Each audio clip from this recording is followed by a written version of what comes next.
ya, oleh Diko Diji ya, atau oleh peneliti-peneliti yang lain itu ada. Nanti Anda tinggal ikutin rumus itu, Anda bisa terapkan. Atau isu-isu tentang bankruptcy ya, tentang kebangkrutan, yaitu tentang bagaimana cara menerapkan Altman Z-score di dalam meneliti potensi kebangkrutan sebuah perusahaan. Itu sangat bagus sekali ya. Tahun lalu ada tuh kalau ada yang bikin itu. Dan itu keren banget. Dan kan rumus Altman Z-score kan gampang. Tinggal diterapkan, Anda tinggal pilih perusahaan, itu juga bisa. Tetap populer, Anda tinggal cari perbedaan riset Anda dengan riset sebelumnya seperti apa. Nah, sebisa mungkin teman-teman yang mendapatkan topik-topik berkaitan dengan pemerintahan, maka larikan sesuai dengan keuangan negara. Ya, ini karena riset-riset tentang keuangan negara ini sangat dibutuhkan, lahir dari kampus kita. Ya, karena kampus kita di bawah Kementerian Keuangan, maka seyogianya lah penelitian-penelitian yang dihasilkan oleh Civitas Akademika itu adalah berkaitan dengan keuangan negara. Sebisa mungkin ya. Nah, atau terakhir teman-teman, ini yang lagi hot nih, isu pandemi.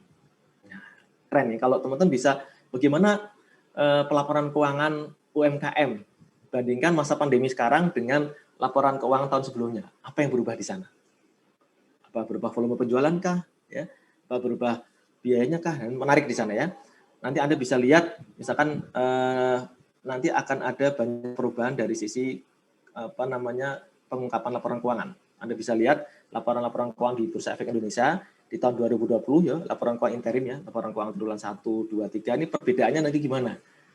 Oh, ternyata Pak, mungkin tingkat pengungkapannya akan lebih banyak dibandingkan dengan laporan keuangan interim tahun-tahun sebelumnya ya. Nah, jadi menarik di sana, itu namanya menggunakan konten analisis ya, membandingkan CALK, catatan atas laporan keuangan selama masa pandemi dengan masa sebelumnya. Oh, ternyata beda sekali. Banyak isu-isu yang dihadirkan di dalam catatan atas laporan keuangan oleh perusahaan selama masa pandemi. Ini juga sebuah topik yang baru, karena tahun sebelumnya pasti belum ada. Nah, tahun sebelumnya kan belum ada pandemi. Jadi kalau Anda bisa angkat ini, terutama untuk akuntansi keuangan ini keren banget ya. Tentu saja dengan kapasitas tolak ukur konteksnya ada hanya sekedar KTTA. Ya.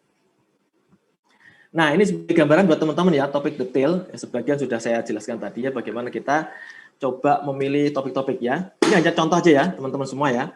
Tidak terbatas pada ini, saya yakin teman-teman juga sudah punya ide sendiri ya, sudah punya pilihan-pilihan topik sendiri. Jadi misalkan saya kasih contoh di sini untuk akuntansi keuangan, teman-teman bisa memilih tadi pelaporan keuangan masa pandemi. Ya. Bandingkan antara laporan keuangan triwulan 3, triwulan 4 dengan laporan keuangan triwulan 3, 4 ya, misalkan ya dengan tahun sebelumnya. Ada perbedaan di sana ya. Ini kan kalau akuntansi keuangan enaknya adalah teman-teman ini tolong ya, jangan dibayangkan kalau akuntansi keuangan itu Anda harus mendatangi sebuah perusahaan. Anda bisa pakai data sekunder, tidak harus pakai data primer. Itu malah sangat terbuka sekali buat teman-teman itu untuk mengakses data di Bursa Efek Indonesia. Bayangkan, ada 600 perusahaan, sekitar 600 perusahaan ya. Nah, perusahaan tadi yang milik akuntansi keuangan cuma berapa tadi? Sekitar berapa tadi ya? Lupa tadi. Nah, itu kan kalau mau ngambil sana semua bisa, tinggal dibagi-bagi ya. Dan asal topiknya jangan sama, itu aja. Asal topiknya nggak sama bisa ya. Nah, kalau untuk pelaporan keuangan masa pandemi ini memang sebuah topik yang jarang diteliti saat ini, dan ini lagi populer ya, untuk banyak diteliti orang. Jadi Anda bisa masuk ke sana untuk nanti konten analisisnya aja ya. Nanti gimana konten analisis Anda nanti bisa belajar sama dosen pembimbing Anda ya. Nah, ini juga tadi pengungkapan laporan keuangan itu juga konten analisis ya. Kemudian pemilihan standar akuntansi, misalkan kenapa sih perusahaan ini pakai standar A, ini pakai standar B, apa sih dampaknya nanti gimana, tinggal dibandingkan ya. KTTS seperti itu, tidak harus Anda menggunakan banyak variabel, kemudian pakai regresi, tidak harus seperti itu ya. Kalau Anda bisa seperti itu syukur, tapi tidak diharuskan seperti itu ya.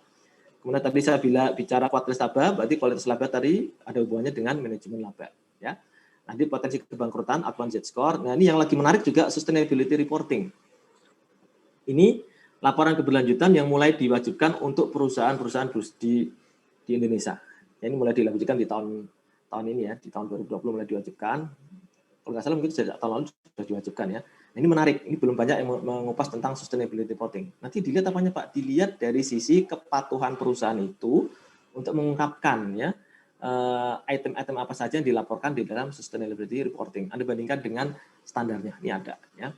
Dan kita membuka peluang kalau teman-teman tertarik akuntansi syariah juga silahkan, atau akuntansi UMKM, ini kan juga akuntansi syariah, UMKM kan salah satu pilar-pilar akuntansi keuangan di Indonesia kan, Anda bisa ambil di sana. Atau akuntansi organisasi swasta lain. Anda tertarik dengan akuntansi untuk yayasan, atau Anda tertarik, ada nggak yang coba kalau punya kenalan di partai politik, akuntansi partai politik ya, memang agak sensitif ya, tapi itu jarang tuh diambil tuh ya.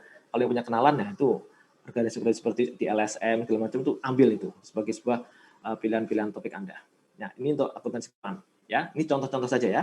Kemudian akuntansi pemerintah. Nah, ini juga di pelaporan keuangan masa pandemi juga bisa di pemerintah. Kemudian penganggarannya ini menarik. Nanti Anda akan lihat di pemerintah ini akan terjadi banyak pergeseran alokasi belanja ya. Dari belanja modal mungkin banyak digeser ke belanja barang ya. Nanti ketepatannya gimana ya? Disertai dengan prosedur revisi anggaran yang tepat nggak? Itu menarik ya, apalagi nanti di pemerintah daerah. Nah, ini menarik sekali penganggaran pandemi. Kemudian isu yang populer juga mengenai kualitas laporan keuangan KL atau Pemda. Nah, ini menarik ya teman-teman semua ya. Teman-teman bisa coba lihat kenapa opini audit untuk laporan keuangan kementerian lembaga itu sekarang sudah semakin baik gitu ya. Terbukti dengan makin banyak KL yang memperoleh WTP. Nanti Anda bandingkan, kenapa sih misalkan dalam 5 tahun terakhir ini KL ini kok bisa mempertahankan WTP, itu kenapa? Faktornya apa? Jadi key success faktornya apa? Nah, nanti bisa dibandingkan ya perkembangan dia seperti apa. Atau Anda coba bandingkan antara KL1 dengan KL lain, antara KL yang sudah dapat WTP dengan KL yang belum dapat WTP. Anda bandingkan Pemda yang dapat WTP dengan Pemda yang mungkin dapat disclaimer. Nah, itu kan udah cukup tuh buat KTTA ya. Jadi nggak usah pusing-pusing bagaimana cara kita membuat KTTA, yang penting idenya ya. Sebuah penelitian paling mahal adalah idenya sebenarnya. Ide penelitian seperti apa ya. Kemudian disclosure laporan keuangan pemerintah. Anda tinggal checklist nanti konten analisis juga ya. Yang disyaratkan di dalam PSAP itu ada berapa item, kemudian Anda bandingkan dengan di laporan keuangan Pemda atau pemerintah pusat yang Anda amati. Sudah, jadi tingkat ketaatan pengungkapannya berapa persen. Nanti bisa bandingkan, oh kalau dia pengungkapannya ini tinggi, berarti kualitasnya juga bagus nih. Apakah ada kaitannya dengan sana? Ini ada. Ini mahasiswa saya dalam 2 tahun terakhir ada yang ngambil topik ini ya. Di tahun lalu, yang barusan lulus kemarin ada yang ngambil topik tentang ini ya, kualitas laporan keuangan di Sumatera Utara. Membandingkan beberapa laporan keuangan Pemda di sana. Kenapa sih di sana masih ada yang belum WTP? Ya. Dan dia keren sekali karena dia berani menggunakan regresi. Padahal saya tidak wajibkan dia, tapi dia karena saya coba belajar Pak regresi. Dia bisa pakai regresi panel ya, dan akhirnya hasilnya bagus. Ya. Tapi itu nggak harus seperti itu. Anda cukup statistik deskriptif aja sebenarnya sudah bagus. Tapi dia memang beyond expectation. Dia coba menantang itu ya. Ini bisa. Kemudian di 2 tahun lalu juga ada mahasiswa bimbingan saya yang menulis kualitas pengungkapan yang ada di KL. Dia bandingkan KL yang mengalami perubahan opini itu dalam 2 tahun terakhir ya. Kemudian dibandingkan dia bikin regresi juga. Ya. Tapi sebenarnya tidak harus regresi. Anda bisa cukup deskriptif statistik ya untuk membandingkan perkembangan kualitas laporan keuangan pemerintah antara 1 tahun ke tahun berikutnya. Ya. Nah, ini isu yang lagi hangat juga, akuntansi aset biologis, karena ini PSAP-nya sedang digarap. Kita belum punya PSAP khusus, tapi sedang didok kemarin ada public hearing ya, Mas. Ini akuntansi aset biologis. Kalau selama ini mungkin teman-teman sudah pelajari aset biologis di akuntansi keuangan. Nah, kalau di pemerintah seperti apa? Ini menarik sekali ya. Kemudian intangible asset, ya ini juga topik yang masih banyak yang perlu digali ya. Kemarin juga ada mahasiswa saya yang mengambil topik ini, intangible asset, bandingkan antara satu KL dengan KL lain. Cari di LKPP itu cari mana KL yang punya intangible asset yang besar. Anda cari, oh yang besar-besar di sini ya. Anda bandingkan aja antara 1 tahun dengan tahun lain untuk misalkan 3 KL. Itu bandingkan. Apa yang menarik di sana? Pengungkapannya lah atau penyajiannya seperti apa? Ya. Apa yang membedakan intangible asset di KL1 dengan KL lain? Ini bisa ya. Kemudian yang tidak kalah menariknya adalah sekarang ini kita lagi banyak membangun infrastruktur. Sebenarnya gimana sih Pak akuntansi infrastruktur itu? Cari nanti kalau dapat objek di Kementerian Pekerjaan Umum atau di dinas-dinas PU yang ada di Pemda, ini gimana cara mereka mencatat infrastruktur ya. Kemudian yang tidak kalah menariknya adalah dana desa. Ini juga menarik ya. Sebenarnya dana desa itu Anda nanti sebenarnya tinggal mengamati bagaimana tingkat transparansi pengelolaan dana desa dari sebuah desa itu ke masyarakat.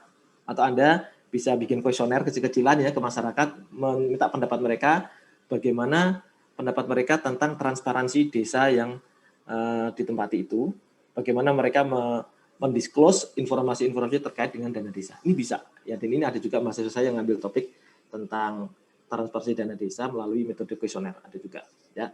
Ini ya, jadi pilihan-pilihan ini sangat menarik. Yang terakhir apa yang nggak kebaca oleh saya ini? Bentar. Yang terakhir ini akuntansi apa kok nggak kebaca ya? Oke, ini contoh di akuntansi pemerintah. Berikutnya, teman-teman semua, ini untuk SIA, nah, Sistem Informasi Akuntansi. Ya, nanti tolong bayangkan teman-teman, SIA itu ya juga termasuk siap gitu ya, termasuk juga Sistem Akuntansi Informasi Pemerintah, Informasi Akuntansi Pemerintah. Jadi namanya SIA termasuk Anda kalau menerapkan SIA ini di dalam instansi pemerintah. Maka nanti kalau teman-teman dapat misalkan kolokasi PKL di DJP, Anda bisa tahu pembukuan mereka menurut MPN gimana sih? Selama ini mereka melakukan rekonsiliasi misalkan, ada nggak sih metode terus rekonsiliasi gitu ya, terus cross checknya mana antara pencatatan yang ada di situ dengan yang melalui MPN seperti apa ya. Kemudian penerapan SPAN di kantor-kantor pemerintahan, terutama di Kementerian Keuangan, dan beberapa KL memang sekarang sudah menerapkan SPAN juga ya, mungkin ada 7-8 KL yang sudah pakai SPAN gitu ya. Mohon maaf, bukan SPAN tapi Sakti ya, pakai Sakti. Ini bisa diamati di sana.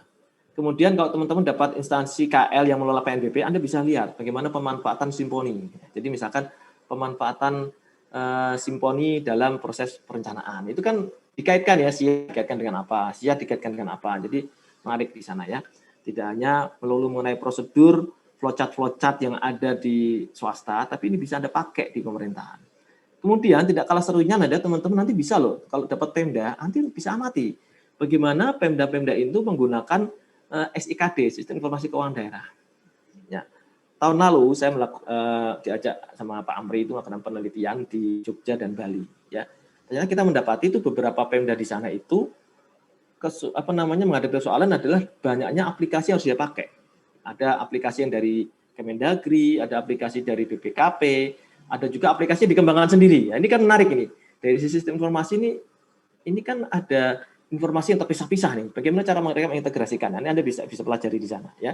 Tentu saja kalau Anda dapat di Pemda ini bagus, bisa Anda amati. Kemudian audit. Nah, nanti Anda bisa belajar bagaimana sih prosedur audit di KAP selama masa pandemi ini ya. Atau prosedur audit kalau Anda dapat di BPKP atau di di kantor misalkan di inspektorat wilayah atau provinsi atau inspektorat untuk di kabupaten kota, Anda bisa pelajari di sana prosedur audit masa pandemi. Nah, ini teman-teman semua, yang namanya audit itu bukan berarti harus audit keuangan sektor komersil. Anda juga bisa lihat hasil-hasil audit atas laporan keuangan pemerintah. Ya, kenapa sih dia dapat opini segini? Kenapa dia punya temuannya banyak? Kenapa temuannya susah untuk ditindaklanjuti? Anda bisa lihat di sana. Anda bisa melakukan metode wawancara di lokasi PKL Anda. Ya. Kemudian kalau Anda mau cairkan hubungan antara kualitas LK dengan hasil audit juga bisa. Ya, jadi sangat terbuka sekali membawa ilmu-ilmu ini yang notabene selama ini Anda pahami itu sebagai ilmu yang diterapkan di sektor komersil, itu sangat mungkin untuk dipakai di instansi pemerintahan. Nah, apalagi nanti kalau Anda dapat perpajakan, ya. Perpajakan memang tantangannya adalah banyak sekali kalau Anda di perusahaan itu banyak informasi pajak itu tidak open, sehingga memang Anda akan sangat susah informasi pajakan di sana. Maka cari informasi pajak di organisasi-organisasi yang non formal ya, misalkan yang kecil-kecil di UMKM, pajak di koperasi ya, pajak di sekolah, itu kan bisa perpajakan di sana ya. Kalau Anda mau lebih sophisticated, digital economy gimana ya. Nah, kalau tax avoidance ini memang bisa hubungannya sama pajak, bisa hubungannya sama akuntansi keuangan. Nah, nanti ada ya cara melihat atau menghitung tax avoidance juga ada rumusnya ya. Lalu teman-teman semua, contoh untuk akuntansi biaya ya. Tadi saya bilang, biaya itu tidak harus Anda ngamati di perusahaan manufaktur ya. Teman-teman bisa menggunakan ilmu akuntansi biaya, misalkan efisi costing. Anda pakai ini efisi costing, kalau dipakai untuk menerapkan standar biaya di sebuah pemerintahan seperti apa? Atau efisi costing Anda pakai untuk menghitung tarif PNBP atau tarif retribusi ya. PNBP di instansi kementerian lembaga, retribusi di instansi pemerintah daerah. Anda cari itu. Mereka menggunakan metode apa sih dalam menerapkan atau menghitung tarif PNBP atau tarif retribusi? Ini menarik. Anda bisa pakai ilmunya ini, ya. Jadi jangan dikira akuntansi biaya itu hanya di komersil saja. Anda bisa pakai di instansi pemerintahan, gitu ya. Kemudian hukum keuangan negara. Nah, ini lagi seru-seru adalah tentang kebijakan penganggaran masa pandemi. Kemarin ada Perpres 1 2020, kemudian yang disahkan menjadi bukan Perpu 1 2020 yang disahkan menjadi Undang-Undang Nomor 2 tahun 2020 ya, tentang kebijakan-kebijakan berkaitan dengan bagaimana cara kita mengatasi pandemi ini. Ya, di situ ada sekali diskresi penganggaran. Anda bisa kaji tuh dari sisi hukum keuangan negara. Dan Anda bisa pakai literatur review saja. Ini bisa, ya, pakai peraturan yang ada, Anda amati perbandingannya, nanti konsekuensinya apa, Anda bisa. Ya. Apalagi sekarang ada Omnibus Law. Wah, Omnibus Law, Undang-Undang Cipta Karya, Anda bisa amati nih. Undang-Undang Cipta Kerja ya. Undang Cipta Kerja ini, Anda bisa amati itu dari Undang-Undang Omnibus Law ini, kira-kira peraturan mana saja terdampak terkait dengan peraturan di bidang keuangan negara. Anda bisa bikin literatur review tentang itu. Jadi itu KTTA tentang Omnibus Law. Ini kan topik yang lagi hot nih, lagi hot, dan saya rasa dosen Anda akan sangat senang kalau Anda ambil topik ini, gitu ya. Nah, kemudian karena saya dulu berasal dari PNBP, Anda bisa nih cari ya implikasi penerapan Undang-Undang PNBP terhadap peraturan perundangan yang lain. Bagaimana ada implikasinya nggak dengan penerapan Undang-Undang PNBP yang baru? Oh, misalkan nanti ternyata Pak ada perubahan dari sisi penetapan tarifnya, karena tarifnya sekarang menurut Undang-Undang PNBP bisa lebih fleksibel. Kalau lebih fleksibel itu nanti dampaknya apa? Karena selama ini tarif hanya ditetapkan oleh OTP, sekarang di Undang-Undang PNBP tarif PNBP bisa ditetapkan oleh PMK. Ini secara hukum keuangan negara seperti apa? Anda bisa kaji seperti itu ya. Ini adalah contoh-contoh bagaimana kita coba menangkap produk-produk hukum terkini ini untuk diangkat sebagai sebuah topik KTTA. Tentu saja dengan ruang lingkup dan level yang memang tidak terlalu berat KTTA ya. Nah, itu ya teman-teman semua ya. Nanti kalau masalah pilihan-pilihan topik, nanti teman-teman bisa diskusikan. Yang penting teman-teman nanti datang ke Dosbing itu sudah dengan punya ide awal. Topiknya seperti ini. Nah, pemilihan topik itu juga mohon dipertimbangkan dengan yang di slide ini ya teman-teman, yaitu sumber data. Ketika Anda pilih topik itu, maka Anda yakinkan datanya mudah diambil. Nah, biasanya data yang relatif mudah diambil adalah kalau Anda pakai data sekunder. Data-data yang sudah terpublikasi dan Anda bisa akses secara gratis ataupun Anda akses melalui permintaan data. Ya, nanti kita lihat sumber-sumber datanya dari mana saja ya. Kalau data primer ini kan memang Anda harus datang ke lokasi, Anda harus minta izin ke lokasi itu. Tapi kalau data sekunder Anda bisa dapatkan tadi ya di Bursa Efek Indonesia, kemudian ada data-data yang sudah terpublikasi di BPS, kemudian di website-website Kementerian Keuangan, nanti Anda lihat di slide berikutnya ada. Kemudian surat izin riset, Anda harus pertimbangkan karena ada instansi tertentu yang surat izin risetnya itu memang harus satu pintu. Misalkan di DJP, teman-teman kalau pengen meneliti objek di DJP, maka surat izin risetnya itu harus satu pintu ya, ada di webnya. Nggak bisa langsung ke kantor itu, tapi harus lewat satu pintu sana. Lewat web itu nanti dari web didisposisi ke kantor yang bersangkutan. Itu tolong dipertimbangkan itu ya. Kemudian dalam memperoleh data juga tolong perhatikan Anda harus menerapkan protokol kesehatan, social dan physical distancing dijaga. Jadi benar-benar cari sumber-sumber data yang mudah Anda akses, lokasi Anda akses, yang tidak perlu Anda berkerumun ya. Ini ya, tolong. Dan Anda benar-benar manfaatkan media daring. Ya. Ini dari mana kita bisa memperoleh itu? Nah, Anda bisa memperoleh data-data sekunder berupa peraturan dan hasil riset menggunakan literatur review. Ya.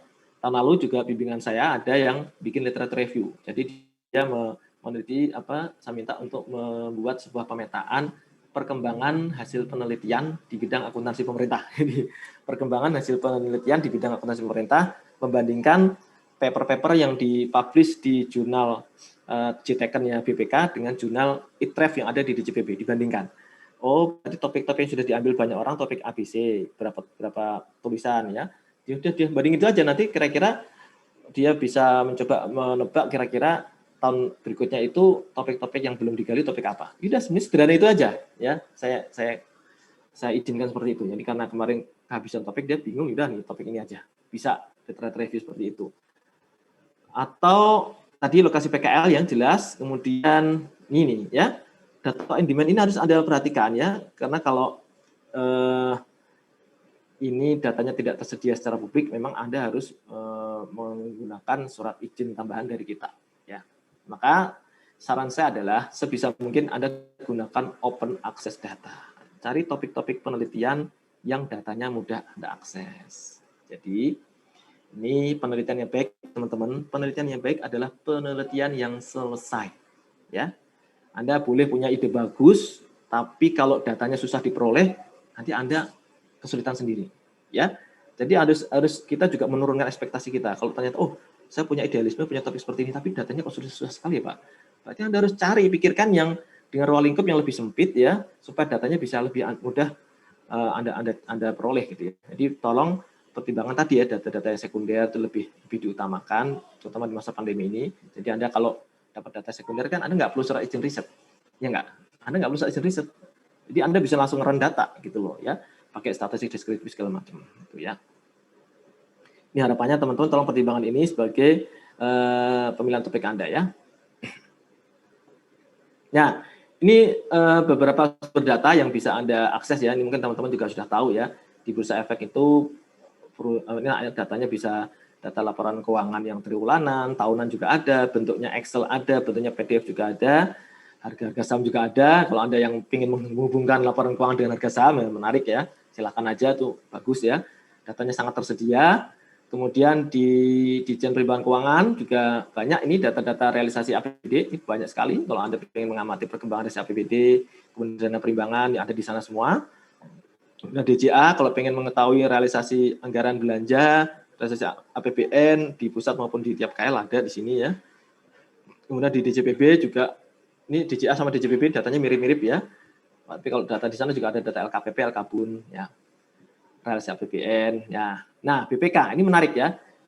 BPK, memang kalau LKKL, Anda nggak bisa dapatkan di situsnya DJPB, nggak ada LKKL.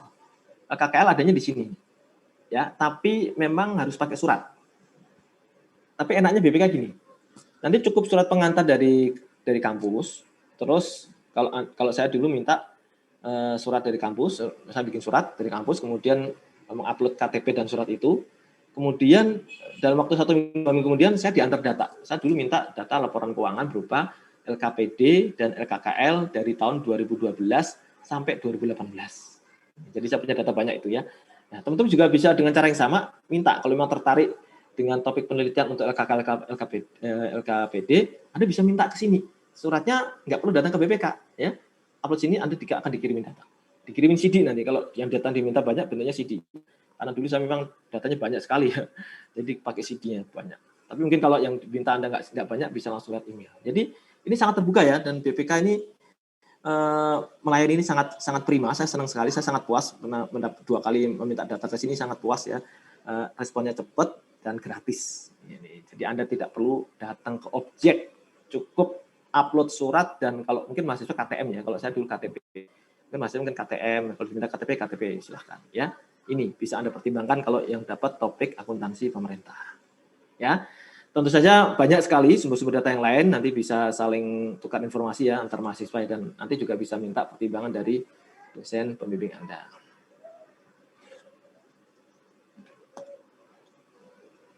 Bentar, ya, tarik nafas dulu ya teman-teman ya. Silakan minum dulu, yang haus minum dulu. Kalau yang puasa jangan ya, nunggu maghrib. Nah, ini saya kasih gambaran draft beberapa ketentuan yang ada di draft peraturan KTI terbaru. Jadi selama ini kan teman-teman kan KTI-nya kan, pedoman KTI-nya itu pakai per 1 tahun 2007. Nah, ini sebentar lagi akan dicabut dengan peraturan direktur yang baru. Sekarang sedang digodok dan sedang digodok di Senat ya. Tadi kayaknya mau dikirim dari BAK ke Senat meminta pertimbangan ya.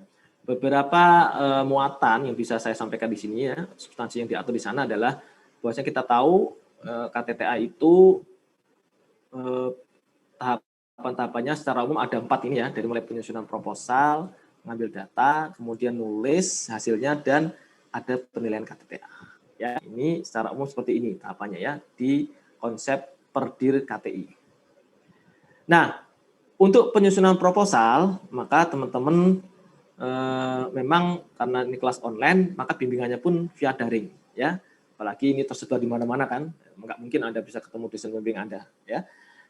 Kecuali kebetulan Anda rumahnya dekat dengan dosen pembimbing Anda ya. Tapi kalau enggak ya ini ya, pasti lewat daring.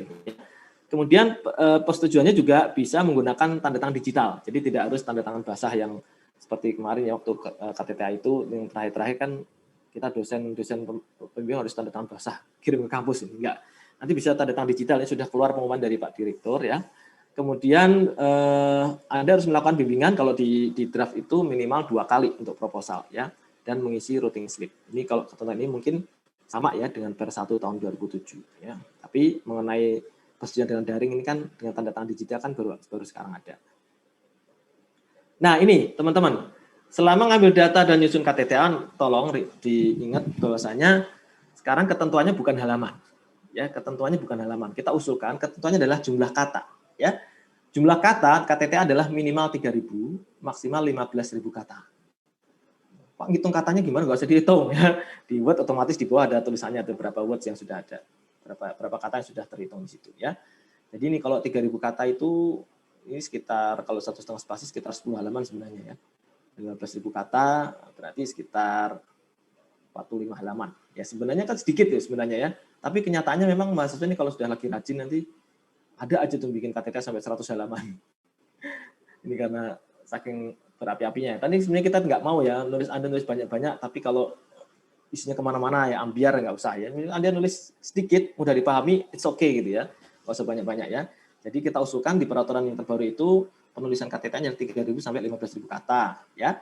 Kemudian juga Anda wajib melakukan bimbingan minimal 6 kali. Ini minimal ya. Kalau Anda bisa lebih sering lebih baik ya. Nih, tolong di sini yang dijadikan pedoman sekarang adalah jumlah katanya. Dan ketentuan spasinya segala macam ada di lampiran perdir nanti yang akan ditandatangani sama Pak Direktur. Kemudian teman-teman semua, kita juga masih menggunakan mekanisme penilaian dua dosen ya, pembimbing kita selaku penilai pertama dan dosen lain selaku penilai kedua. Dan penilai kedua ini sifatnya sebenarnya volunteer untuk memberikan masukan. Sebenarnya penilai kedua itu tidak wajib memberikan masukan. Kalau dikira udah oke, langsung ngasih nilai, udah. Jadi teman-teman jangan ngejar nih Pak, gimana koreksinya, enggak. Ini kalau dosen penilai kedua nggak merasa untuk melakukan revisi, udah saya udah menilai. Jadi jangan dikejar-kejar revisinya gitu. Jadi yang penting kan penilai kedua tugasnya menilai ya.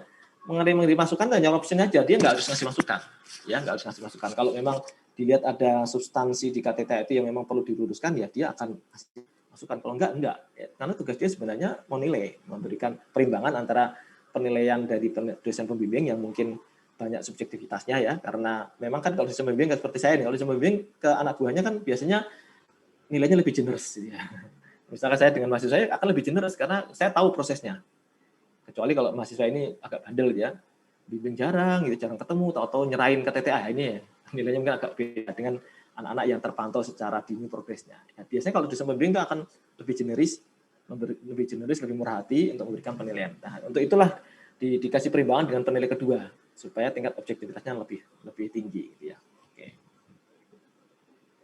Nah, ini teman-teman semua, ini yang Anda pakai dulu nih, pedoman penulisan proposal. Nanti Anda bisa lihat template-nya ada di sini di tautan ini, atau Anda bisa langsung scan barcode-nya di sini ya. Anda bisa lihat di situ. Nanti update kalau sudah ada peraturan di KTI yang sudah baru, yang sudah diteken Pak Dito, nanti akan saya masukkan ke sini.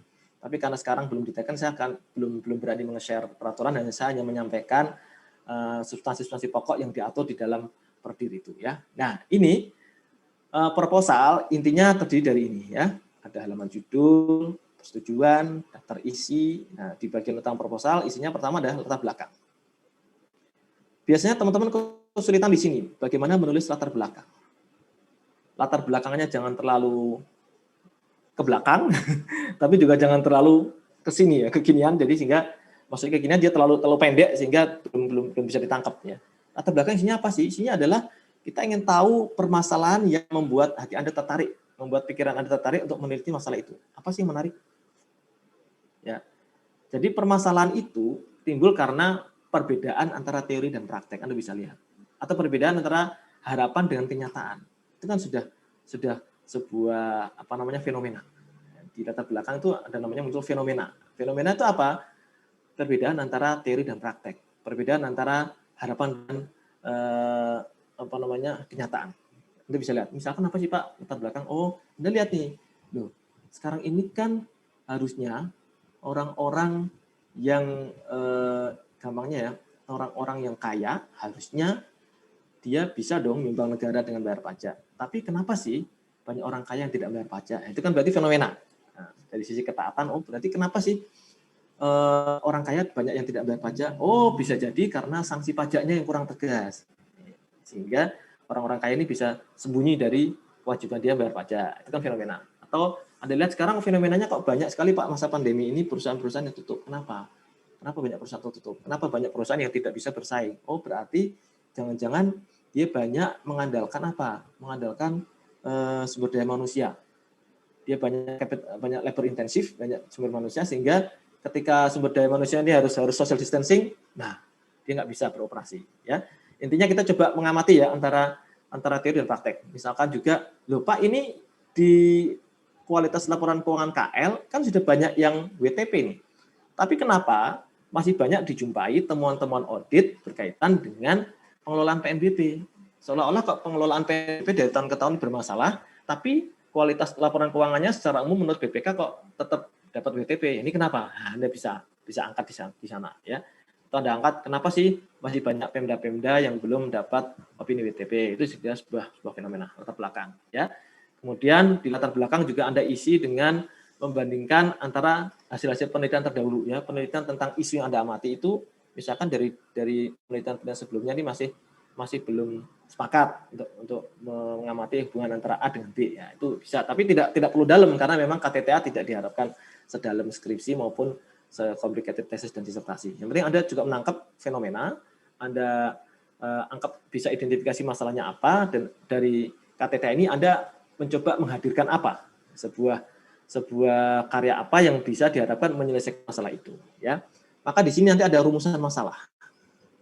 Ini sebenarnya yang selama ini kan mungkin nggak ada ya rumusan masalah. Biasanya kita langsung ke tujuan penulisan. Jadi rumusan masalah sebenarnya sebuah pertanyaan penelitian. Apa, mengapa gitu ya. Misalkan apa yang menyebabkan laporan keuangan perusahaan ini misalkan ya mendapatkan opini WTP. Ya, itu kalau kita pakai pertanyaan penelitian apa. Mengapa? Kalau mengapa itu menjawabnya lebih susah. Mengapa berarti Anda harus banyak nanti melakukan interview dan lain sebagainya ya. Ini rumusan masalah, itu ada sebuah pertanyaan, apa, mengapa, bagaimana ya. Kemudian kalau tujuan penulisan itu menjawab rumusan masalah. Jadi kalau ini kalimatnya negatif, ini kalimatnya positif. Kalau ini apakah A berhubungan dengan B, maka tujuannya adalah untuk meneliti mencari hubungan antara A dan B, misalkan seperti itu ya tujuan. Nah, ruang lingkup penulisan teman-teman, ini biasanya yang namanya ruang lingkup itu adalah ruang lingkup misalkan tempatnya, lokasinya, ya, lokasinya maupun ruang lingkup untuk kayak jemaah tahunnya, ya, temuan tahunnya. Ya. Nah, ruang lingkup penelitian saya untuk 2 tahun, untuk 3 tahun, ya, untuk perusahaan sekian, 10 perusahaan, 5 perusahaan monggo aja, ditulis di sini ruang lingkup, ya. Kalau manfaat penulisan, biasanya nih teman-teman biasanya bingung nih antara tujuan dan manfaat. Ya, kalau tujuan penelitian atau tujuan penulisan adalah untuk menjawab rumusan masalah, itu tujuan. Tapi kalau manfaat adalah kontribusi tulisan Anda ini siapa yang akan gunain. Manfaat itu biasanya dibagi menjadi 2, manfaat yang sifatnya akademik, yaitu untuk pengembangan pengetahuan, atau manfaat praktis, dipakai oleh praktisi, yaitu dipakai oleh objek Anda, dipakai oleh regulator, oleh pemerintah, segala macam, itu adalah manfaat penulisan. Jadi tolong bedakan ya Mas Mbak antara tujuan penulisan, tujuan penelitian dengan manfaat penulisan. Ya. Nah, kemudian metode pengumpulan data, ya, Anda pakai metode apa? Metode kuantitatif, metode kualitatif, ya. Kemudian datanya data primer, data sekunder, tulisan di sini. Kemudian sistematika penulisan KTTA. Ini simpel sekali proposal ini, sehingga Anda tidak usah khawatir, harusnya Anda bisa menyelesaikan ini dengan cepat proposal ini ya. Karena kan namanya proposal kan merupakan sebuah rencana penelitian Anda. Minimal dosen pembimbing Anda itu tahu Anda tuh mau kemana sih, Anda mau meneliti apa sih, datanya apa, dan kira-kira dengan rencana ini Anda bisa selesai nggak tepat waktu sampai bulan Juni tadi. Maka perlu ada jadwal pelaksanaan kegiatan ini. Jadi, sebenarnya di sini kan lebih mudah. Anda tidak harus pakai data yang macam-macam, data-data awal saja cukup untuk men-trigger ini permasalahan di latar belakang ya. Nah, nanti latar belakang juga Anda bisa isi dengan potret data-data ya. Potret perkembangan data statistik seperti apa, Anda bisa isi di sana. Sebenarnya tidak susah di sana untuk menggali sebuah permasalahan di latar belakang. Ya, ini nanti tolong paling kalau menulis kayak gini Anda 10 halaman sudah cukup itu untuk membuat sebuah proposal. Ya, ini. Nah, setelah nanti proposal, nanti kalau di KTTA-nya seperti ini. Ya, ada perbedaan ya Mas, Mbak. Sistematika penulisan KTTA yang menurut rancangan peraturan direktur yang baru dengan peraturan KTI Perdir 1 tahun 2007 ya. Untuk yang dulu kan memang sama-sama 4 bab nih, tapi ada beda di sini. Ini bab satunya sama pendahuluan. Bab 2 kalau yang di Perdiri 1 yang sekarang itu bab 2-nya itu isinya tentang apa? Tentang objek penelitian kita. Ya, gambaran objek penelitian kita kan di sini, ya. Nah, itu kadang-kadang suka membingungkan dengan bab 3 karena di bab 3 ini ada teori, ya. Ada teori data-data yang diamati, ya.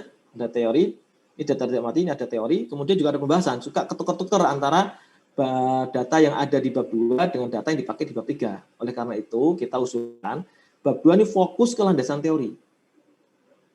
Landasan teori apa? Kita belum bicara tentang data yang kita amati. Kita bicara tentang peraturan-peraturan, tentang teori-teori, misalkan tadi manajemen laba atau teorinya apa? Oh, teori keagenan, ya. Kemudian ada teori akuntabilitas, ya. Itu dibaca peraturan-peraturannya apa? Murni tentang teori, ya. Baru nanti di bab 3, ini terbagi menjadi 2 nih sebenarnya. Nanti di sini ada metode penelitian, yaitu bagaimana rancangan penelitian Anda, datanya seperti apa, sampel yang digunakan apa di sana, kemudian metode analisisnya seperti apa. Nah, itu metode penelitian. Kemudian di bagian berikutnya adalah gambaran objeknya, ya. Gambaran objeknya seperti apa? Oh, misalkan objeknya adalah kantor A atau perusahaan B, segala macam di situ, diceritakan di bab 3. Baru nanti bagian ketiganya baru membahas. Jadi ini lebih mengalir, lebih enak, ya. Antara bab 1, 2, 3-nya lebih mengalir. Tidak dibandingin dulu kan teman-teman banyak kesulitan karena banyak data berulang antara bab 2 dan bab 3. Sekarang kita fokus, bab 2 itu khusus teori-teori, nah bab 3 itu khusus metode dan data yang Anda peroleh, gambar objeknya apa. Kalau ada data sekunder, ya memang kalau data sekunder kan enak, tinggal bandingin gambar objeknya, ya deskriptif statistik itu, ya. Oh, ada 10 perusahaan Pak, gambarannya itu dari sisi kinerja keuangan sekian, ya. Potretnya perusahaan ini sudah berdiri kapan, itu di situ, ya. Diinformasikan di bab 3 bagian 2, ya. Kemudian yang bagian 3 baru kita bahas, ya. Jadi dengan sistematika seperti ini diharapkan teman-teman lebih mudah menuangkan ide-idenya secara mengalir, ya. Dan bab 4 baru simpulan. Dan kabar gembira buat teman-teman, bahwasanya di rancangan Perdiri ini, kalau tidak salah, tidak ada lagi ketentuan sekian persen. Ini teman-teman juga dulu suka kesulitan, ya, kakak kelas Anda. Kadang-kadang karena harus mematuhi ketentuan persentase itu, dipaksakan tuh bab 4-nya banyak banget, padahal kalimatnya berulang, ya. Jadi ini useless itu buat apa? Jadi di sini tidak ada lagi proporsi-proporsian. Ya, nanti benar-benar dikontrol oleh masing-masing dosen pembimbing, ya. Karena nanti dosen pembimbing akan bisa mengarahkan, karena porsi yang paling banyak ya memang di bab 3, karena itulah inti daripada pembahasan KTT Anda di bab 3. Jadi nggak mungkin misalkan bab 4 akan lebih banyak dari bab 3, nggak mungkin. Ya, atau bab 2 lebih banyak daripada bab 3, harusnya nggak mungkin. Jadi paling banyak di bab 3, intinya kan itu. Yang kita tidak mengikat ke persentase tiap bab, tapi mengikat ke jumlah katanya tadi. Ya, jadi tolong perhatikan, ini insya Allah kalau peraturannya nggak berubah, yang kita usulkan adalah seperti ini, ya. Tidak ada persentase tiap bab, yang ada adalah jumlah kata. Ya, ini. Intinya nanti teman-teman tolong pahami bab 3 adalah yang paling banyak isinya.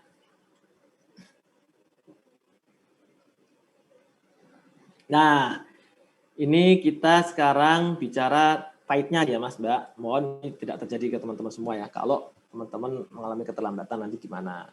Jadi di draft Perdiri yang sedang kita usulkan itu, keterlambatan itu kan bisa saja Anda terlambat di penyampaian proposalnya atau keterlambatan di KTTA-nya, ya.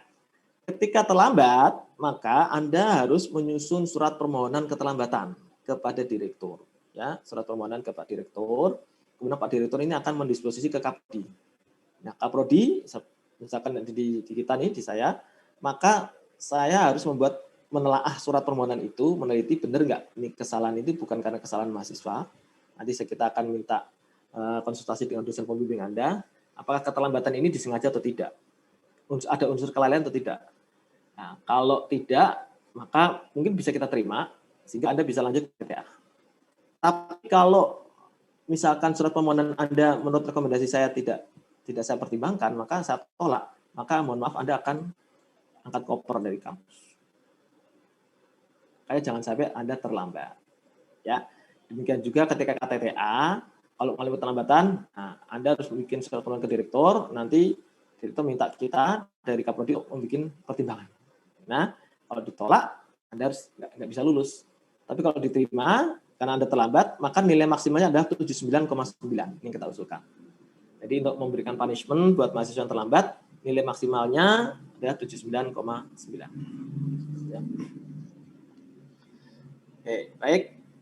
Nah, sekarang teman-teman sampai ke arah hal-hal yang kita hadapi selama ini dalam proses pembimbingan. Ya.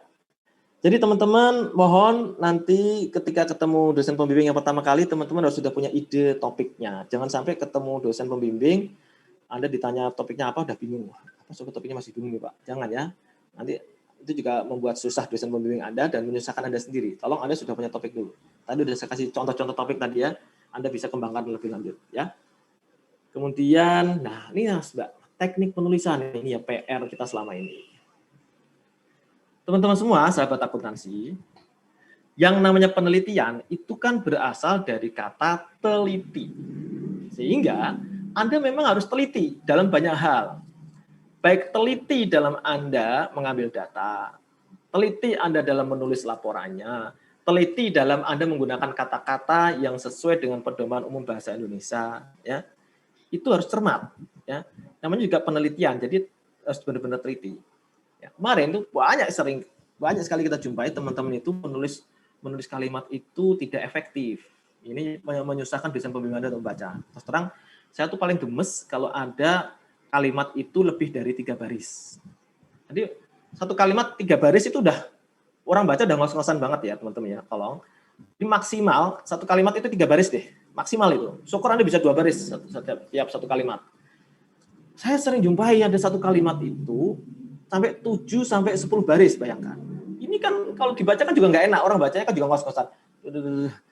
Sampai harus berapa kali nafas. Itu kan tidak efektif dan tidak efisien. Tidak efektif dalam artian orang yang baca juga bingung maksud kalimat ini apa. Nggak efisien karena Anda kok mengutarakan satu kalimat kok muter-muter. Nah, tolong ya, karena ini penelitian, jadi tulisannya harus ringkas, padat, dan terisi. Ya, tolong Anda baca deh di KTK kelas Anda itu masih ada aja yang satu kalimat sampai 7 baris, 10 baris. Aduh, gemes ya, saya pengen saya coretin aja nih ya. Tolong ya, maksimal nih, ini tips dari saya, maksimal 3 baris deh maksimal. Syukur bisa 2 baris setiap kalimat ya. Tolong. Nah, akses data terbatas. Nih, Anda harus cepat-cepat laporkan ke dosen pembimbing ketika mengalami kesulitan. Anda harus komunikasikan segera dengan pembimbing. Makanya tadi saya di awal sudah saya kasih clue. Kalau Anda ingin topik dengan data yang mudah diakses, ya.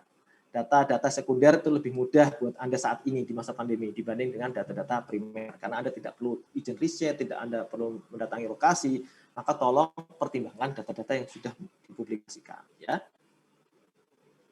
Ini ada juga teman-teman saya mengganti topik pada saat mendekati deadline. Masya Allah, ini di saat-saat ini, wah gimana nih Pak, ini datanya belum ada nih Pak, belum dikasih-kasih, akhirnya harus ganti topik di saat-saat injury time. Nah ini, kalau seperti ini kan Anda akan susah sendiri. Makanya kalau Anda kebetulan dapat dosen yang helpful buat Anda, ya Anda akan dapat jawaban keluar. Saya dulu pernah 2 tahun yang lalu ya, itu ada mahasiswa itu mengganti topik 2 pekan sebelum deadline KTTA. Bayangkan, saya kan juga bingung, saya nggak mungkin membiarkan anak ini kesulitan ya. Akhirnya saya punya ide penelitian, saya punya kuesioner, saya kasih ini saya kuesioner, tolong kuesioner kembangin, coba kuesionernya ke mahasiswa aja. Jadi itu 2 pekan, dia mengolah data kuesioner pakai statistik ya, pengolahan, jadi memang anaknya pintar ya, rajin, jadi bisa.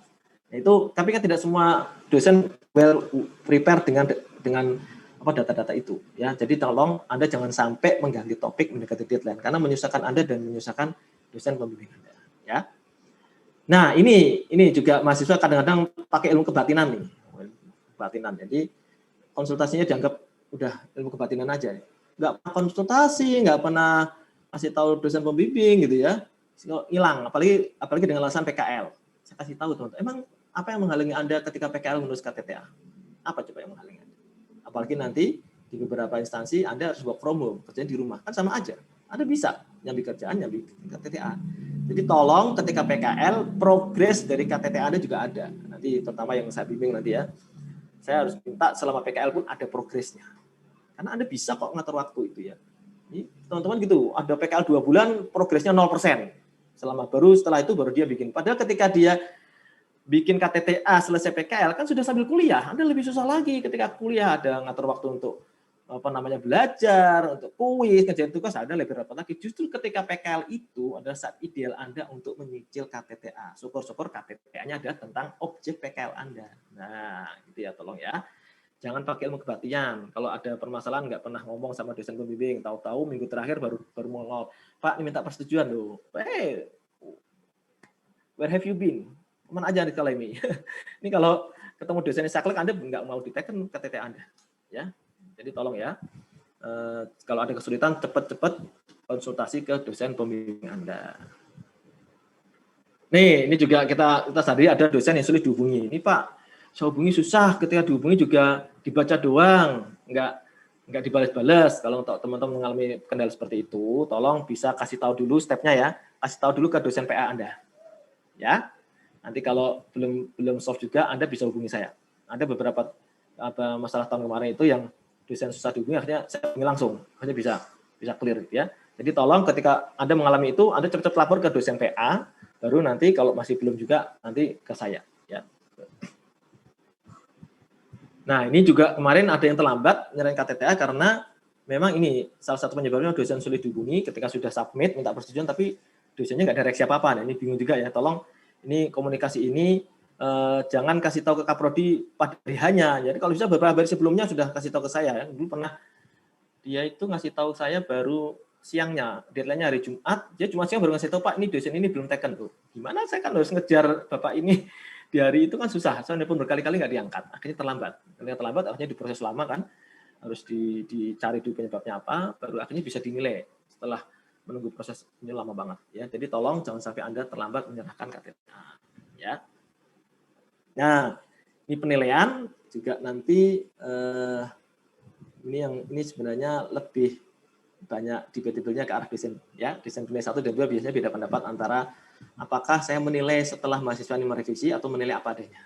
Ya, ini jadi tolong nanti ya teman-teman pahami ya bahwasanya penilaian KTTA ini kan minimal 66 dan masing-masing dosen itu menilai harus tidak boleh kurang dari 56. Jadi secara rata-rata memang harus dapat nilai 66 ya gitu. Nah, ini first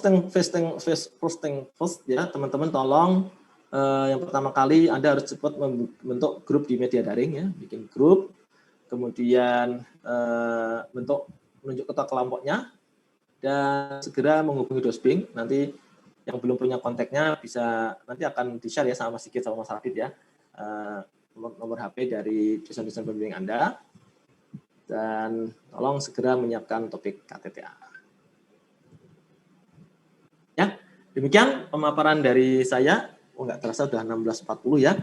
Saatnya untuk berdiskusi. Gimana nih teknisnya, Mas Sigit? Apakah mahasiswa bisa untuk unmute gitu ya? Yang mau bertanya silakan ya.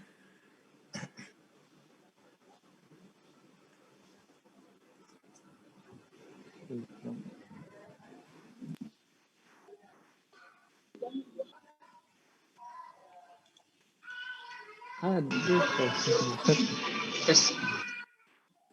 Silakan kalau ada yang mau nanya. Selamat sore Pak. Sore, dengan siapa nih Mas? Izin memperkenalkan diri, nama saya Rama dari D3 Akuntansi. Di sini kami telah mengumpulkan beberapa pertanyaan dari mahasiswa yang nantinya akan disampaikan ke lembaga pada sore hari ini. Untuk penyampaian ini bisa dipersilakan kepada Saudara Wahyu Indra untuk membantu menyampaikan. Selamat sore Pak. Sore Mas. Kami telah mengumpulkan beberapa pertanyaan dari teman-teman kami dari reguler ataupun AP. Nah, terdapat 4 pertanyaan yang sekiranya tuh menurut kami urgen yang bakal sore hari ini karena waktu kita juga terbatas Pak. Nah, yang pertama tuh ada pertanyaan Pak, kegelisahan dari teman kami yaitu apakah semester depan tuh masih online Pak? Dan kalaupun online sehingga topik yang diambil tuh apakah harus berada di daerah mahasiswa tersebut tinggal, topik ataupun objek gitu Pak. Itu Pak, mungkin bisa langsung Bapak jawab Pak. Ya, Pak. Betul. Baik, makasih. Ini memang pertanyaan yang selalu dilontarkan ke saya. Jadi gini, teman-teman semua ya. Kita memang menyikapi situasi pandemi ini masih masih sangat berhati-hati. Kalaupun nanti ini masih digado-gado, tapi kita sudah punya skenario begini. Kalaupun semester depan itu kita boleh tatap muka, itu pun tatap mukanya sebagian, Mas. Tidak seluruh angkatan. Ya, tidak seluruh semester. Artinya dengan pertimbangan bahwasanya mahasiswa itu PKL di lokasi masing-masing dan diharapkan juga mengambil topik KTTA di lokasi masing-masing, maka waktu itu saya mengusulkan untuk D3 akuntansi ketika nanti kelasnya sebagian online, sebagian yang offline, maka semester 6 tetap online. Ya, semester online tetap online dan yang semester 4 dia akan masuk kampus. Karena memang protokol kesehatan kita gini, nanti satu ruangan itu dipakai kelas yang sama, tidak boleh dipakai oleh kelas yang lain. Jadi kan terbatas kan nanti, artinya nggak bisa dipakai kelas lain, artinya ya ruangannya ya hanya bisa menampung untuk sekian kelas. Sehingga kita dulu di tiap-tiap prodi diminta sama PAK untuk mengusulkan kelas mana yang akan online, kelas mana yang akan offline. Akhirnya waktu itu saya putuskan semester 6 tetap online dengan pertimbangan karena teman-teman sekalian menyelesaikan PKL dan menyelesaikan KTTA di lokasi masing-masing. Itu pertama gitu. Kemudian yang kedua pertimbangannya adalah teman-teman semester 4 kan banyak yang, mohon maaf ya, banyak yang DO di situ. Jadi istilahnya titik kritis teman-teman di D3 akuntansi di semester 3-4 ini. Maka kita harapkan dia offline supaya lebih tatap mukanya lebih enak dengan dosen-dosen. Jadi kalaupun nanti sebagian online, sebagian offline, teman-teman semester 6 tetap online, Mas. Nah, kecuali ini tiba-tiba pemerintah bisa menyebarkan vaksin yang secara masif ya, kemudian kita confidence tahun depan kemudian bisa offline semua. Nah, ini perlu kita pikirkan. Pak, saya sudah terlanjur ngambil KTTA di lokasi PKL. Mungkin kegelisahan dari teman-teman gitu ya, Mas ya. Ya, makanya ketika PKL itu tolong minimal datanya bisa diambil semua dulu gitu ya. Sehingga nanti ketika mau menggali lebih lanjut kan bisa dilanjutkan dengan jarak jauh juga kan. Lewat Zoom, lewat apa kan bisa, karena sudah terbiasa. Jadi karena sekarang dengan terbiasa di masa new normal ini kan teman jadi bisa menggunakan media daring kan buat komunikasi. Jadi itu Mas jawabannya sementara. Kalaupun nanti sebagian online, sebagian offline, semester online, semester 6 tetap online. Ya. Berarti Bapak menyarankan untuk ngambil dulu nih data di tempat PKL, terus baru balik ke home base masing-masing ya Pak ya, untuk dibuat penyusunan KTTA-nya Pak ya? Ya, maksudnya kalau bisa Anda pakai lokasi itu atau pakai data-data sekunder. Tadi kan saya tekankan ya, kalau data sekunder ya akuntansi keuangan itu sangat terbuka dan akuntansi pemerintah juga sangat terbuka data sekunder itu banyak sekali. Jadi biar Anda tidak terlalu terikat dengan suatu lokasi tertentu, gitu ya, Mas Indra. Jadi saya harapkan teman-teman mencari topik-topik yang seperti itu dulu, gitu ya. Oke, makasih banyak Pak. Terus yang kedua ini ada ini Pak, yang nanyain tentang objek. Apakah ada kriteria objek atau perusahaan yang minimal Pak, minimum dijadikan untuk objek KTTA Pak? Minimum gimana nih? Mungkin ya, maksudnya apakah misalnya untuk SIA nih Pak, SIA apakah harus PT, apakah harus PT, atau harus perusahaan apa gitu Pak, minimalnya dan apa untuk KTTA? Nah, pertanyaan menarik sih. Kalau pengalaman kita selama ini sih minimal ada badan hukumnya gitu ya Mas ya. Minimal ada badan hukumnya. Tapi sebenarnya sih nggak harus juga sih. Sebenarnya kan namanya penelitian kan tergantung idenya ya Mas ya. Kadang-kadang kita punya objek itu misalkan nih, punya objek RT/RW. Ya, RT/RW. Oh ternyata ada kebutuhan mendesak di lingkungan itu untuk menyusun laporan keuangan RT/RW. Nah, itu kan kalau Anda bisa ungkapkan itu sebagai sebuah ide penelitian bagus. Oh, di lingkungan saya Pak ada sekian RT, kita bandingin laporan keuangannya masing-masing gimana sih? Masing-masing pasti cash flow semua. Lihat aja deh. Ya enggak? Laporan harus semua. Coba Anda sodorkan ke mereka pakai apa ya? Pakai etap ya. Ya kalau RT/RW kan mungkin lebih etap ya. Pertanggung jawabannya kan terbatas. Nah, itu pakai ditawarkan mereka mendapatkan manfaat nggak? Itu aja sudah bisa jadi ide penelitian. Bagaimana mengembangkan pelaporan keuangan di tingkat RT/RW. Itu yang ngambil manfaat itu langsung lingkungan Anda. Loh, ya nggak? Jadi tergantung idenya juga, Mas. Tergantung idenya. Kalau Anda idenya bisa menarik untuk yang kayak gitu aja bisa. Gitu ya, Mas ya. Berarti nggak ada peraturan khusus gitu, Pak, yang menekankan minimum dari objek itu ini. Ya, setahu saya di rancangan peraturan itu kayaknya nggak ada sih. Ya, makanya namanya penelitian itu sebenarnya ya sebenarnya kalau mau ini ya, kalau deskripsi ya, kalau deskripsi harus perusahaan PT segala macam ya. Tapi tadi saya lebih menekankan kalau syukur-syukur punya badan hukum berupa CV, firma atau apa ya. Tapi kalau nggak pun, mau RT RW, MKM apapun, tapi yang sebenarnya kalau ide penelitiannya menarik, Anda bisa gali itu sebagai sebuah permasalahan yang memang layak digali secara ilmiah, itu nggak masalah menurut saya. Berarti tinggal dikonsultasikan dengan dosennya masing-masing, Pak. Intinya itu bisa membimbing nanti ya. Asal Anda bisa meyakinkan bahwa itu topik yang menarik untuk digali nggak masalah bagi saya. Nanti mahasiswa jadi bimbingan saya juga gitu. Anda kalau yakin itu topiknya menarik, meskipun kelihatannya objeknya cuman keuangan di desa, cuman ini ya. Tapi idenya apa dulu nih? Yang mau digali apa ya? Kayak bikin kemarin dari desa itu pakai kuesioner aja tuh Mas. Mencari beberapa desa, nyebarin kuesioner itu kan lewat online enak, dapat jadi tuh penelitian. Gitu ya. Terima kasih banyak Pak ya. Terus selanjutnya Pak, ada teman-teman juga menanyakan, kan mungkin ada beberapa teman-teman yang udah mulai mencari objek nih Pak, ya Pak. Terus gimana Pak untuk surat risetnya Pak? Mekanismenya seperti apa dan kapan bisa memulainya Pak? Dari Bapak sendiri bagaimana? Kita sudah siap Mas, kalau mau, mungkin saya sudah siap ya Mas Sigit ya, kalau misalkan sudah ada yang mau gerak sekarang, nanti langsung bisa menghubungi Mas Sigit ya. Nah, kita akan coba percepat prosesnya dibanding tahun lalu ya, karena memang tahun lalu kan masih belajar Nadine ini. Tapi tahun ini sudah lebih lancar, terutama saya sudah lebih lancar Nadine. Kalau dulu saya masih banyak gaptek Nadine ya. Nih, insya Allah bisa kita coba percepat ya, nanti koordinasinya kalau nanti Mas Sigit juga akan sering ngetin saya, sudah kirim konsep surat izin riset, nanti saya bisa segera lihat di Nadine saya. Gitu ya Mas ya, bisa mulai dari sekarang. Ya. Terus ada pertanyaan juga dari teman-teman Piramid Pak, apakah kalau tahun lalu kan mungkin diserahkan kepada panitia angkatannya Pak, baru panitia angkatan menyerahkan ke lembaga. Nah, apakah ini seperti itu atau langsung ke lembaga gitu? Mekanisme seperti itu Pak? Yang apanya nih Mas? Pengajuan surat risetnya gitu. Apakah panitia angkatan juga harus mendata gitu? Ya, nanti akan disediakan link, ya kan? Link untuk pendaftaran, link untuk melihat rekap seperti jadwal perkuliahan seperti itu, dan nanti ada link untuk unduh. Ya, jadi nanti sudah disiapkan. Jadi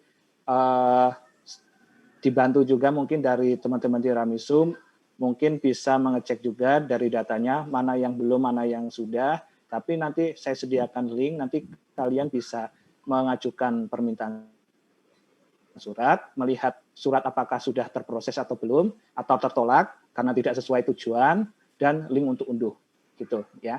Jadi apabila surat tujuan ke Kementerian Keuangan, biasanya sudah langsung terkirim ke tujuan. Tetapi kalau non KL atau Pemda, itu kalian harus meneruskan, nanti kalian bisa unduh dan diteruskan ke lokasi yang dituju. Gitu. Oh, maaf ya.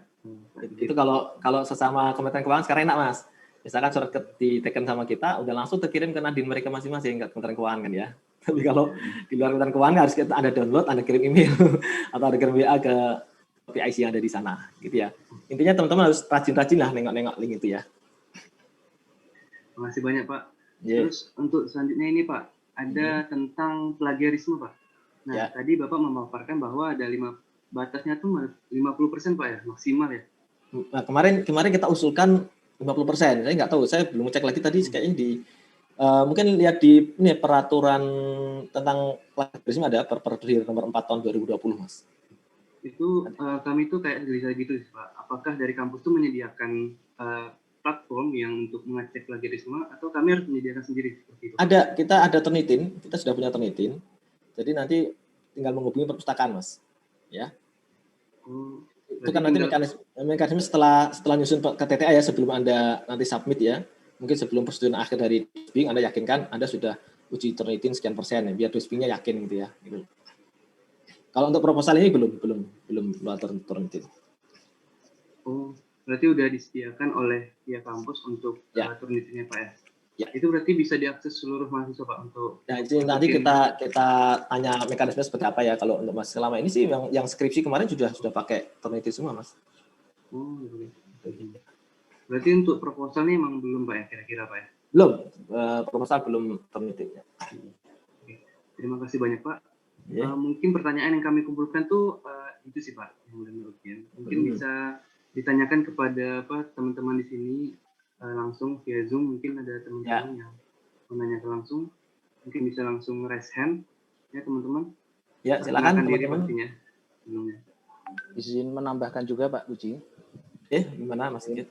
Jadi ada beberapa instansi yang mungkin meminta proposal untuk pada saat permintaan surat pengantar. Jadi dimohon mungkin kalau proposalnya ini mungkin lebih dibuat lebih serius ya. Jadi apabila nanti takutnya dari instansi tersebut menolak melihat proposalnya saja kurang tertarik atau seperti apa ya. Jadi dimohon pada saat permintaan mungkin pada instansi tersebut meminta proposal mungkin lebih diperbaiki kembali isinya. Jadi tidak sembarangan untuk melampirkan seperti itu ya.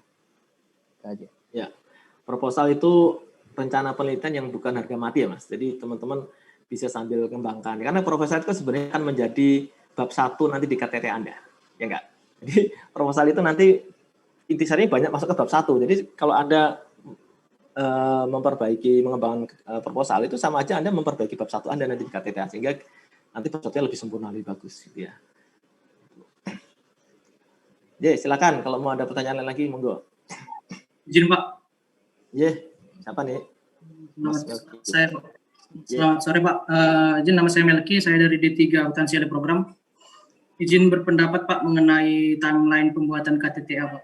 Nah, sesuai kalender akademik PEng nomor 148 pembuatan proposal KTTA dibagi 2 tahap Pak dengan total 1,5 bulan. Sesuai dengan arahan hari ini dikarenakan pembagian dosen pembimbing yang diundur, mahasiswa diharuskan membuat proposal KTTA dalam waktu hanya 1 bulan 12 hari Pak, yang di tengahnya sesuai kalender akademik dari tanggal 20 Desember sampai 3 Januari itu adalah libur Pak. Apakah tidak ada kebijakan gitu Pak dari Bapak untuk hal ini Pak? Dikarenakan kami juga sebagai mahasiswa harus dihadapkan juga dengan tugas kuliah yang banyak semasa kuliah online ini Pak. Dan harus dikejar dengan penyusunan proposal KTTA yang harus kami kaitkan dengan topik dan data yang harus kami cari terlebih dahulu gitu Pak. Mohon arahannya Pak. Terima kasih. Ya, jadi gini, kalau proposal kan Anda nggak harus dapat data dulu. Yang penting teman-teman sudah tahu perkiraan data ini ada di mana, bisa diakses di mana. Ya sebenarnya kan gitu. Kalau Anda topik akuntansi keuangan pakai data sekunder, Anda sudah tahu rencana data Anda. Jadi nggak perlu Anda dapat data dulu. Yang penting Anda sudah bisa perkirakan kayaknya data di sana bisa diperoleh, gitu ya. Dan ini memang saya tidak mau menjanjikan. Saya hanya bilang tolong usahakan dulu sampai awal Januari bisa nggak selesai itu. Karena saya yakin 10 halaman itu tidak susah sebenarnya ya. Cuman memang kemarin sempat ada diskusi di antara Kaprodi itu untuk meminta pengunduran batas waktu. Tapi kan saya nggak mau janjikan di awal nih Mas ya, Mbak. Karena kalau saya janjikan di awal nanti Anda nanti akan mundur. Jangan gitu. Jadi tolong Anda menantang diri sendiri bahwa ini harus selesai Januari. Sambil saya pun berusaha untuk akan coba mempertimbangkan untuk mengusulkan ini ke PHK. Gitu ya Mas ya. Tentu saja saya maklum ini kan dari kita kan juga mundur kemarin pengumumannya ya. Saya juga coba komunikasikan dengan Kaprodi yang lain juga. Nanti baiknya gimana. Tapi tolong Anda kalau target Anda ya Anda selesai dulu di situ ya. Jangan sampai ketika nanti kita undur pun Anda nggak selesai juga gitu loh ya. Jadi sama-sama berusaha ya Mas ya. Anda berusaha untuk selesai, saya juga berusaha untuk mengkomunikasikan ini ke Kaprodi dan ke manajemen ya, ke PHK dan ke Pak Direktur. Gitu ya Mas Melki ya. Siap. Kalaupun itu nanti proposal mundur juga KTTA-nya nggak mundur ya, tetap bulan Juni itu ya tanggal 14 ya. Itu hanya proposalnya saja kalaupun nanti mundur. Siap. Untuk KTTA judul proposal Pak misalnya ada identik dengan teman yang lain gitu Pak, ada misalnya tidak ada unsur kesengajaan, itu bagaimana Pak? Apakah harus ganti judul proposal atau gimana Pak? Nah, itu memang nanti itu harus komunikasi antar dosen pembimbing, Mas. Kemarin memang kita jumpai itu. Kemarin itu, ada temanya sama, perusahaannya sama. Itu ketemunya udah di akhir-akhir, tapi akhirnya sama dospingnya tuh agak dibelokin dikit, sehingga ini agak berbeda dengan penelitian ini. Nah, makanya penting ada komunikasi antar dosen pembimbing. Ya. Makanya di awal ini nanti kita akan share topik-topik KTT yang sudah ada selama ini. Ya, nanti topik-topik itu bisa langsung kita pantau ya sedini mungkin supaya kalau ada yang sama persis nanti bisa kita kasih tahu dari sekarang. Gitu ya. Nanti Mas Sigit ya Mas ya. Nanti dari Mas Sigit juga nanti bisa dimintakan topik-topik yang ada selama ini dan nanti kita kumpulkan nih topik-topik yang sudah ada supaya bisa kita deteksi sedini mungkin. Kalaupun tadi sama ya nanti dosen pembimbing bisa saling komunikasi supaya nanti pendekatannya berbeda ya. Mungkin lebih menekankan ke arah yang mana. Yang jelas biar nggak sama persis, supaya nanti ketika turnitin juga nggak lebih dari 50%. Biar. Itu sih Mas ya, kita kesepakatannya dengan dosen pembimbing di pekan lalu seperti itu. Siap, terima kasih Pak. Selamat sore Pak. Sore. Silakan, masih ada waktu ini. Izin bertanya Pak. Ya, monggo, dengan siapa nih, Mbak? Esra Pak, dari D3 Akuntansi Program. Ya, silakan Mbak. Untuk masalah pustaka Pak, apa ada minimal maksimal pustaka online dan cetak ya Pak untuk KTTA? Demikian Pak. Ya, bagus pertanyaannya ya. Seingat saya di rancangan itu sih tidak ngatur sih ya, tidak ngatur sedetail itu ya. Yang jelas sih memang yang namanya daftar pustaka idealnya pasti satu ada paper rujukan Anda, paper penelitian sebelumnya yang Anda pakai yang mana, ada nggak? Ya, kayak itu. Kemudian berikutnya ada kalau dia pemerintahan, berarti ada peraturan-peraturan yang dia rujuk, gitu. Jadi kalau saya ke mahasiswa saya, itu biasanya saya sarankan kamu harus punya paper penelitian paling nggak 2-3 menjadi paper rujukan utama Anda. Ya, kemudian Anda bisa pakai tambahin dengan buku, tambahin dengan peraturan dengan media online segala macam. Ya, nggak ada batasan ini sih Mbak. Kalau nanti Anda jumpai di jurnal-jurnal nasional kan harus minimal sekian publikasi ya. Ini kalau di KTTA kayaknya setahu saya di rancangan Prodi KTI itu tidak disyaratkan. Nanti saya cek lagi ya di rancangan Prodi itu apakah ngatur sedetail itu atau tidak. Ya. Terima kasih Pak. Oke.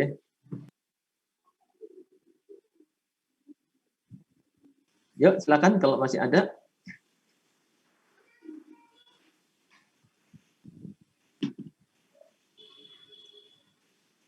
Menambahkan Pak Puji. Ya, silakan Mas. Jadi nanti mungkin ada link spreadsheet ya, di mana terdapat topik-topik KTTA, dosen pembimbing dan penilai. Nanti kalian bisa cek di link tersebut, mencocokkan apakah judul tersebut sudah pernah dipakai atau belum. Nanti akan dibagikan ke kalian dan dosen pembimbing.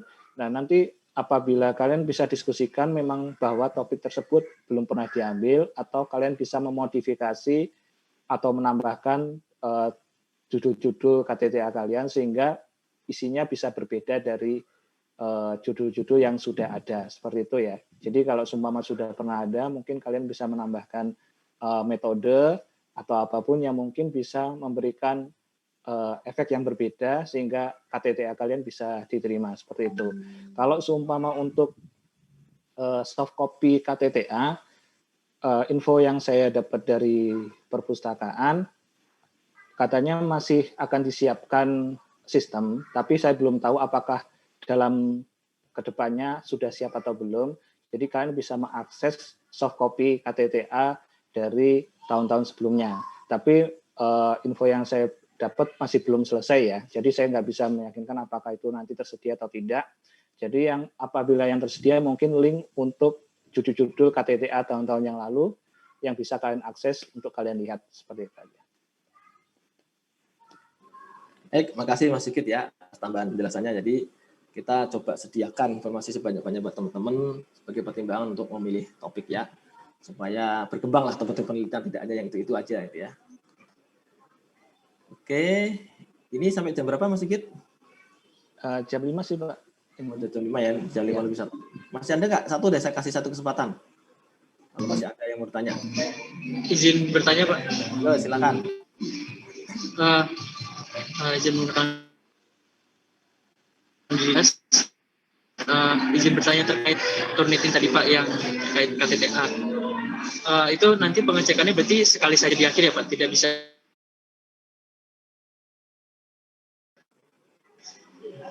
Mas, suaranya hilang. Pengecekan KTTA-nya lewat turnitin via lembaga itu, apakah pengecekannya nanti di akhir saja sekali atau bisa berkali-kali Pak sebelum?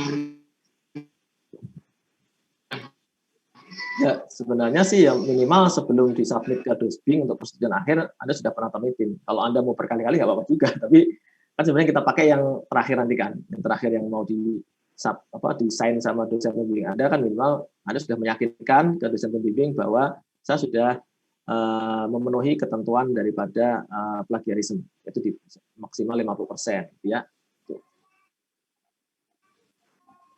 Gitu sih, Mas. Baik, Pak. Terima kasih, Pak. Oke, gitu ya, teman-teman semua ya, cukup ya. Sahabat akuntansi, demikian cara pengarahan KTTA ini sebagai apa namanya pembuka buat teman-teman untuk mencoba mulai bergerak. Ini saya coba tawarkan sebenarnya. Teman-teman perlu ini nggak, perlu penyegaran mengenai metode penelitian, ya? Perlu nggak? Kalau perlu nanti kita coba, saya bisa coba alokasikan mungkin ada waktu mungkin ya pekan depan kalau bisa nanti bisa kita minta tolong Pak Amri sama Pak Resi untuk bisa memberikan istilahnya penyegaran lah buat teman-teman kalau mau ya. Kita coba nanti saya komunikasikan dengan Pak Amri sama Pak Resi, misalkan kesediaan waktunya gimana ya, untuk membekali teman-teman dalam menggali ide penelitian maupun dalam menyusun KTTA ini supaya lebih berkualitas. Ya, kalau dari saya kan tadi gambaran umum saja nih ya, gambar umum ya, belum dalam mengenai metode penelitian, katanya memang singkat ya. Kalau mau dikupas metode penelitian tadi akan sangat lama, gitu ya. Oke, nanti coba kita komunikasikan ya dengan Pak Amri dengan Pak Resi barangkali atau dosen yang lain yang setiap waktunya. Nanti coba mungkin kalau acara seperti itu mungkin bagusnya mungkin hari Sabtu atau hari Ahad ya Mas ya, supaya bisa semua ya, karena kalau hari Sabtu kan Sabtu pagi masih ada kuliah ya. Nah ini kita coba cari waktunya ya supaya teman-teman bisa semua tuh kira-kira pilihan harinya kayaknya lebih tepat ke hari libur. Nah, makanya nggak tahu nih apakah kita memungkinkan untuk mengadakan itu di hari libur. Oke, demikian ya teman-teman semua. Salam sehat, tetap semangat, jaga kesehatan teman-teman semua selalu ya. Menyongsong paruh kedua semester ganjil ini, semoga teman-teman masih dalam keadaan optimisme yang tinggi dan mudah-mudahan Anda lulus semua ya. Sehingga Anda juga bisa PKL dengan bahagia. Oke, yang mau PKL ya, tolong sediakan pilihan Anda karena kayaknya malam ini mau ketemu ya para PSI PKL untuk mensinkronkan atau rekonsiliasi data supaya tanggal 30 November data-data pilihan PKL bisa sampai ke prodi ya. Baik, demikian ya teman-teman semua dari saya. Kalau mohon maaf. Assalamualaikum warahmatullahi wabarakatuh. Waalaikumsalam warahmatullahi wabarakatuh. Terima kasih Pak. Terima kasih Pak. Terima kasih Pak. Terima kasih Pak. Terima kasih Pak. Terima kasih Pak. Terima kasih Pak.